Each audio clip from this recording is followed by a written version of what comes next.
Welcome, everyone. Welcome to Chapter 20, Partners Share Experiences. Let's begin joined together in light with Jesus.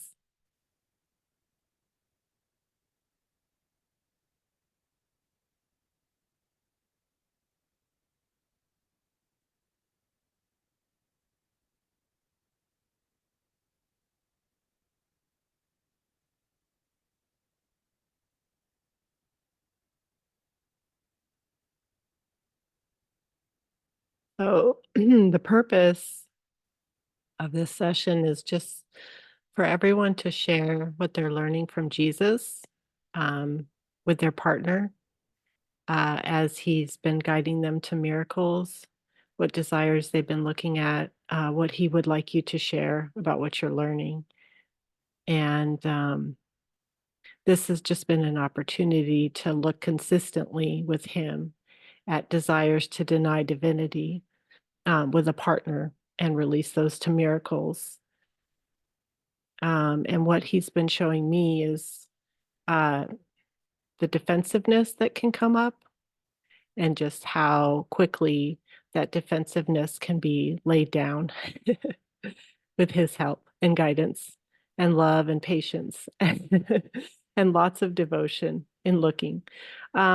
So also one thing that he showed me right before this session was how if I want to get rid of something, if I'm like trying to push the light away, that's how I'm keeping it. I'm actually keeping the experience. And he's been helping me see the attack defense, how those are the same.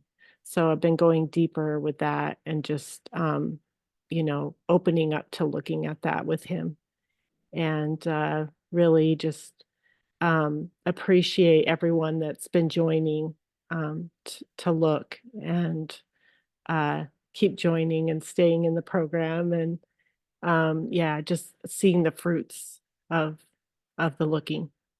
So welcome again, and we'll just take a moment to pause and ask Jesus what he would like us to share in this session.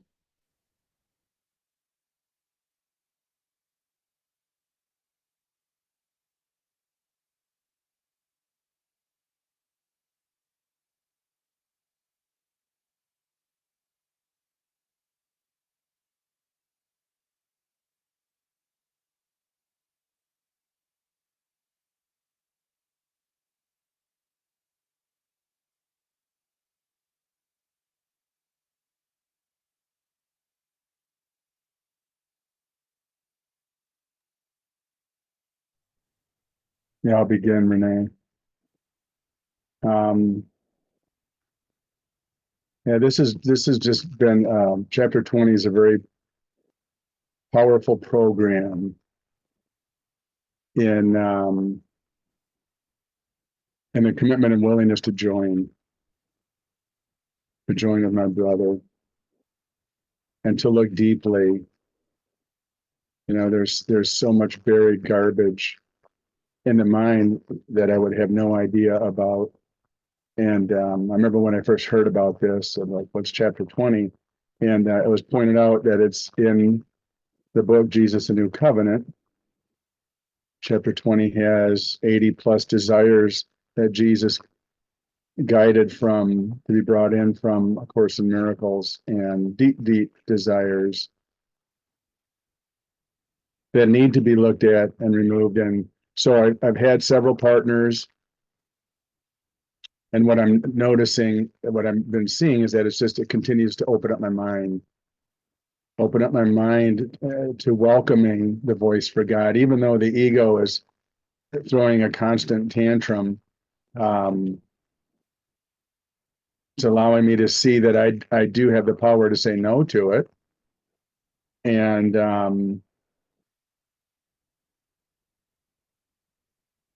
I'm able to release much more from my mind than I had been, which is opening the way to the light within. My current partner is Michael, and I'm more synchronized with him than I have been, but it's like every partner every day is a building block. And Jesus lined up all of my chapter 20 partners in perfect order and in perfect timing to help me see at that moment in time what I needed to. And now it just seems when Michael and I joined, the miracles come a little more quickly than they had been. And we're hearing the same responses together, which is what I was told in the beginning. It took a little bit, but it's happening. So it's a confidence booster and builder to know that I can commune with Jesus, I can hear his voice, and I can go deep within the mind to remove the blocks. And that just gives me more momentum in my daily practice with our light circles and joining one-on-one with my brothers and more inspiration to keep going. I mean, there's so many reasons to stop. There's an infinite number of reasons to stop and to stay in the world of illusion, but no greater reason than the love of God, which keeps me going. So yeah, I'm grateful for all of my mighties, all of my joinings, for joining the Light Devotional Center, for the guidance that Jesus has given us all to get to the bottom, the root of the problem, the root of the grievances, the desires where it all began.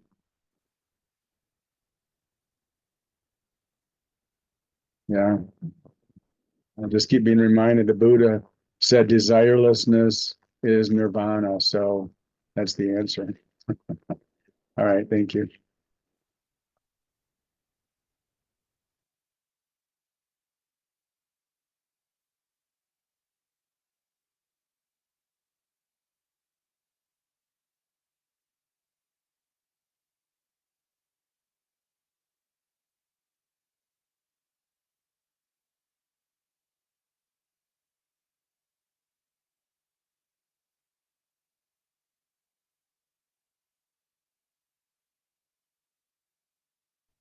I'll share, Renee.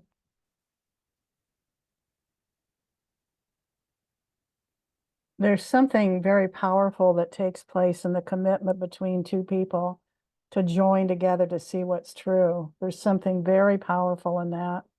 And what Jesus was showing me, like you were saying, David, it builds it. I was asking him earlier, okay, what do you want me to say? And he was reminding me of the confidence that I can hear that voice for Jesus. And I hear it with a partner, like the barriers disappear and the separation disappears uh, among all that, my partner with that voice for God. And so there's just this powerful experience. And both my partners and I were, for the most part, able to meet on a daily basis. And it became the highlight of the day. It was like everything else was activated or somehow affected by that commitment and that willingness to admit that I'm denying divinity, I'm denying what's true, and then and that there was a big biggie for me was trusting that Jesus was going to take care of this, that I didn't have to do a whole lot. There was not a lot of doing, not a lot of doing involved, and that was like so huge. And it was like building that trust, building that trust, building that trust. And and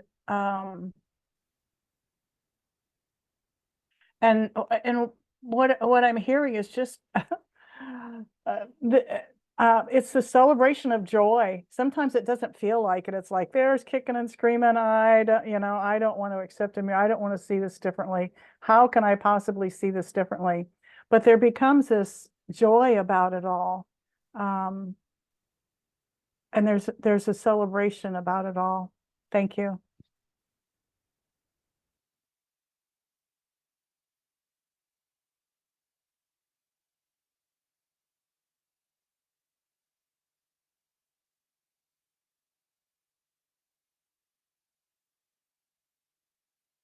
Yeah, thank you. Very much resonated with me, both of those shares. And the being not doing has really been coming through a lot lately.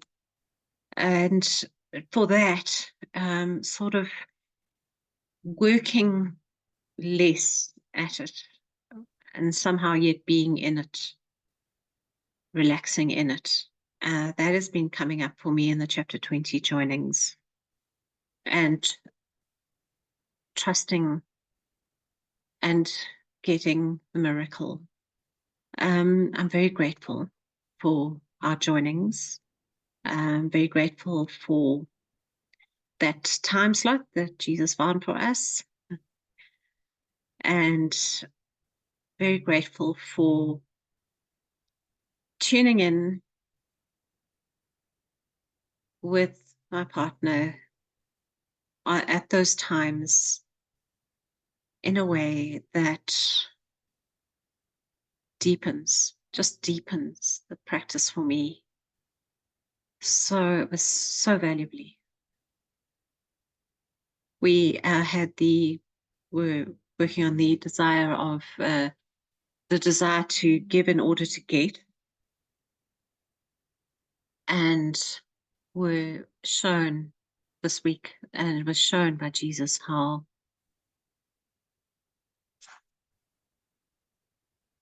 it's not a transaction. It's still that you get when you give, but when it's not in a transactional sense, when it's in a being truly who you are, it's just completely different. And that's a very beautiful place that you inhabit. And when you are also on a good wavelength and are very often getting the same response at the same moment, even the same sort of way of seeing it, we seem to be seeing it the same way as well. And yes, we have been told that this is how chapter 20 can work, and that is what we're finding. So thank you very much. And also for these sessions where we get reminded of the different ways in which we're all experiencing it, and yet it's the same. So thank you.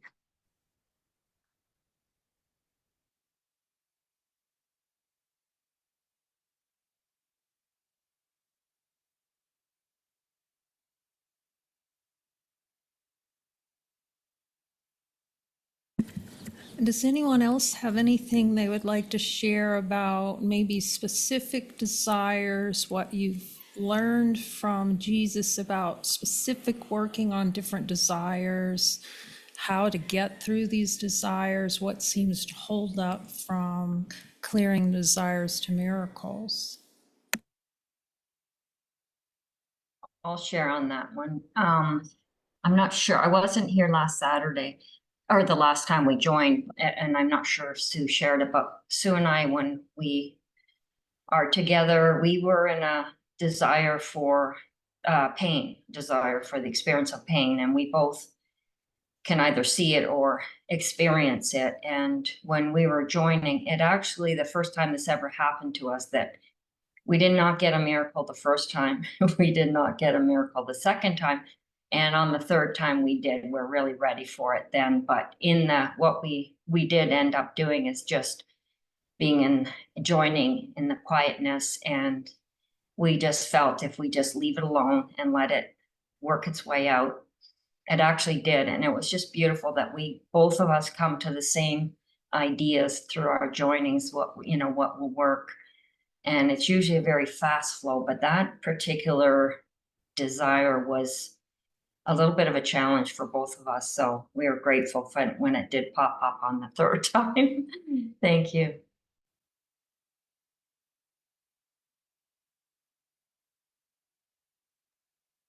Yeah, thank you for sharing that. That reminds me too, just the importance of the specifics, because he'll be giving me details about what I need to look at when I'm looking at a desire with him and my partner.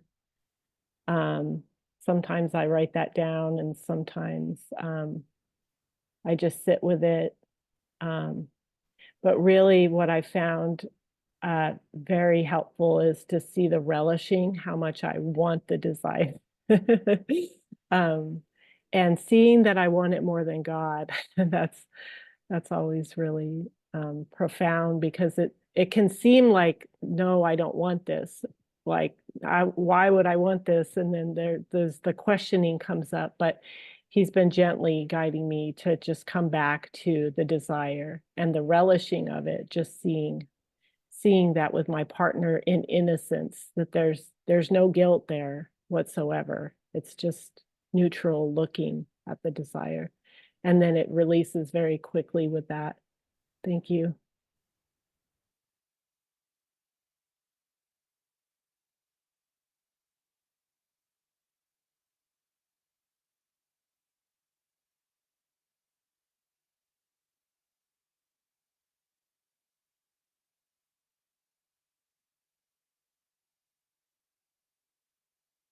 Also, happy learner. It seems to be bringing me into happy learner mode, where I just feel like blessed to be with companions and joining, and yeah, that everything he's saying in the course is true. Everything he's telling me, everything that's coming through my brother, starting to see the sameness, like you were saying, Sue, but also that I need to look at each desire as it's given, and he'll direct all miracles.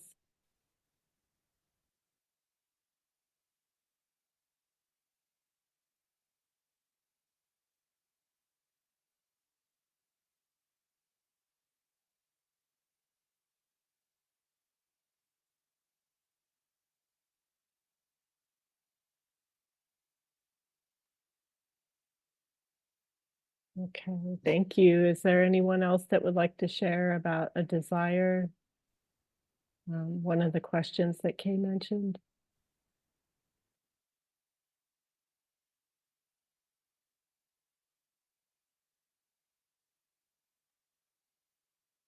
Yeah, one of the desires that had come up for me, not the too distant past recently, is unworthiness of love, and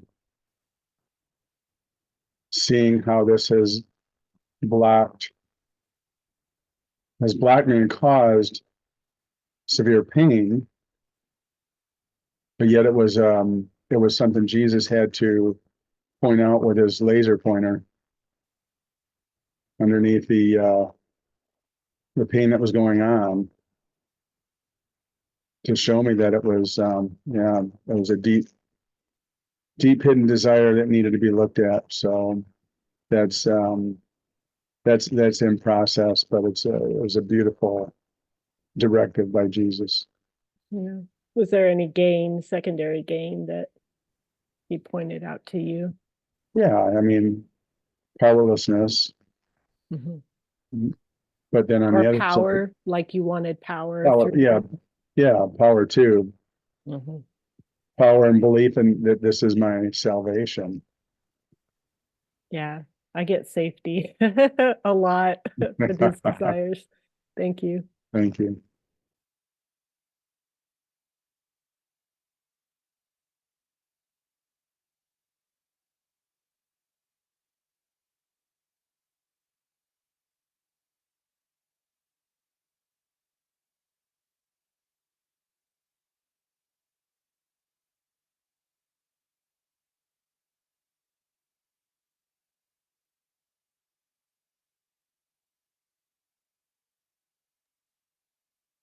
Yeah, I think one of the things also is just the consistency of the looking.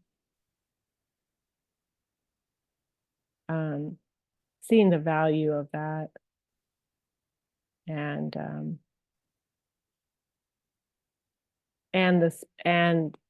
like how he can be very specific. He's very direct with me when I'm willing to be open to it.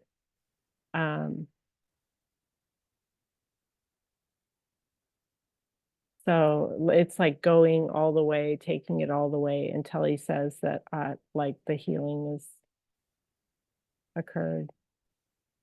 So that's something I can ask him.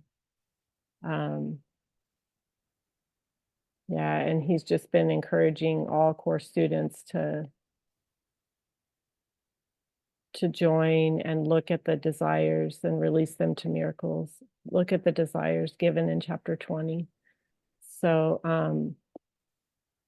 I can help you with that if you do have an interest in joining the program. I can help get you started. It would be an honor for me.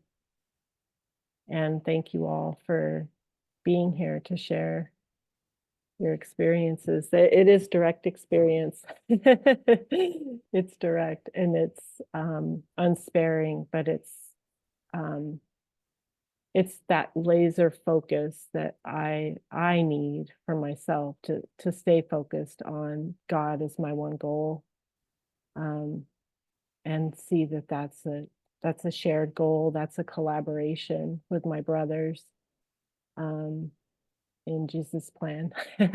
Thank you. I have a question. This is Kay, when you're coming up on a miracle that doesn't seem to be clearing, and of course he's showing you that secondary gain, how you think heaven and hell are upside down, what are the ways you've worked with Jesus to try to clear with him that value that's being placed on the desire? What do you find that you need to do with him or for yourself to finally, make the shift in the value of the desire?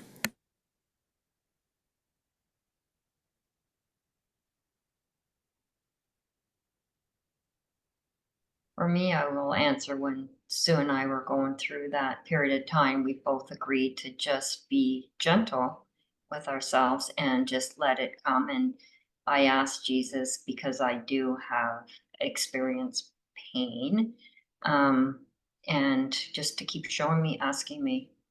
And we did get a miracle in the end. So that's what helped for me. Thank you.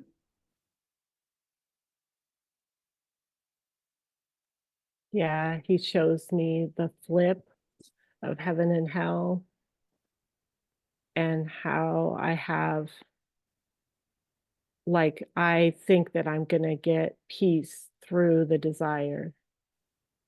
Or that pain, it's like, if there is pain, it's to see that there's pleasure in that, that I actually think that it's my salvation to keep the desire and not get a miracle for it. So that's been really helpful to see that it's the same. It's a flip, and it's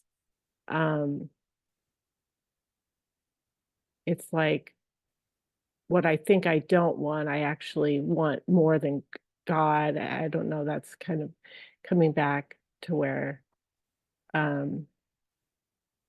and he'll tell me, you need to look at this or speak this if it's something that he wants me to speak, to share, so that I can see that it has no value.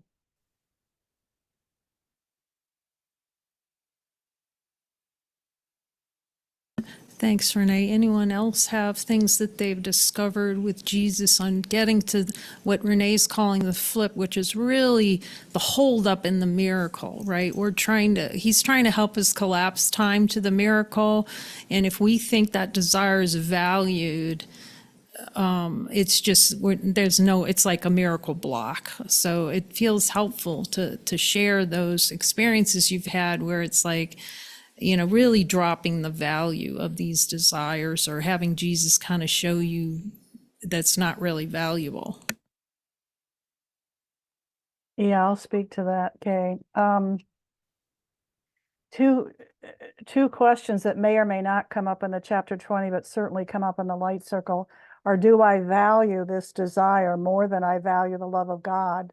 And oftentimes that's like a bucket of cold water when I realize I value this, whether it's guilt or a special relationship more than I value the love of God. And as I allow Jesus, as I just be with that without trying to think about it too much, something shifts. And then another question is, Jesus, will you help me see that this desire that I think is so rigid doesn't have the value that I think it does? And just being willing to be in the light and consider that starts to shift out of that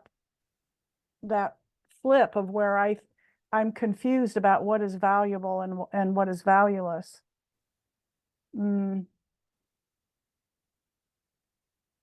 what I'm hearing right now is just the whole practice in the joining of not trying to figure anything out, but asking and listening for what he's saying in the moment. I'm not trying to figure anything out or, well, yeah, but, and whatever. No, it's I think Sue was referring to that earlier about being in that moment and allowing myself just to be open to hearing what he's saying in that moment for the healing. Thank you. Yeah, Thanks, that brings, oh, thanks, No, Karen. those are beautiful. Those are beautiful. Go ahead, Renee. It did bring something to mind, that it's a decision. I'm choosing this. I see that. He makes that really obvious for me. It's like, oh, I am choosing this and I don't have to choose this anymore. This has no value for me.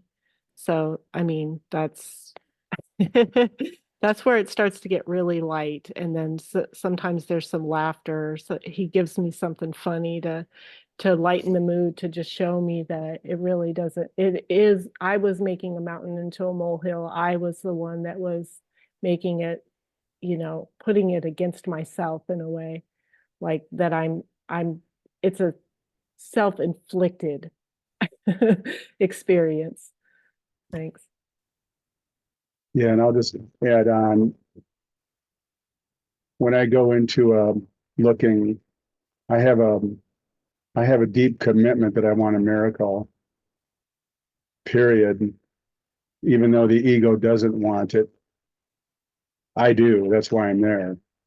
And I say to myself and to Jesus, I admit that I have the desire and I admit that I love it. But I also admit that it has no value because neither the desire nor any secondary gain will ever bring me the eternal peace, love, and happiness of God. So I've changed my mind. I don't want it anymore. I want a miracle. Miracles are my inheritance. I'm entitled, and I want a miracle today on this desire. Jesus, will you help me? And oftentimes it takes, it can take most of the looking session, sometimes a little longer, sometimes shorter. But with that commitment, the miracle does come.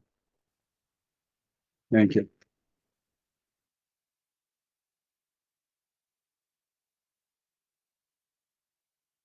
Yeah, I'll just have an add-on. After the desire for pain, Kay and I were having a conversation, and through Kay came up the hidden agenda, what I was feeling or experiencing or choosing was the desire to be right. And when that came to the surface and Renee and I were joining on it, it just really, I could see where it was playing out, and it really changed a lot of things for me.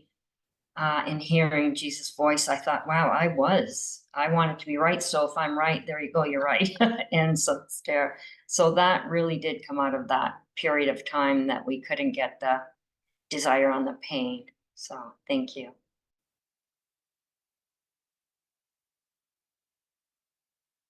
Yeah, thank you all for those beautiful distinctions on working miracles with Jesus. It's just helpful for everyone to see where we don't want them. And then that commitment that you're all saying that you have to yourself and to God more than these desires for something else. So thank you for sharing that.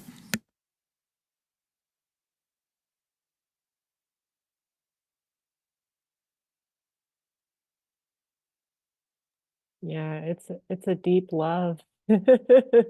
It's a deep love. I I can just hear the voice, just one thing, just one thought of God, one reminder. And the trust that's that I'm reminded of, just the power of the trust, the power of the willingness to join. I haven't found anything more powerful than that. And that is why I'm here, to go all the way with you all. So thank you. Thank you for being here and sharing. Thank you, Renee. Thank you, Mighties. Thank you, everyone. Love you all. Thank you. Thank you. Thank you, everyone.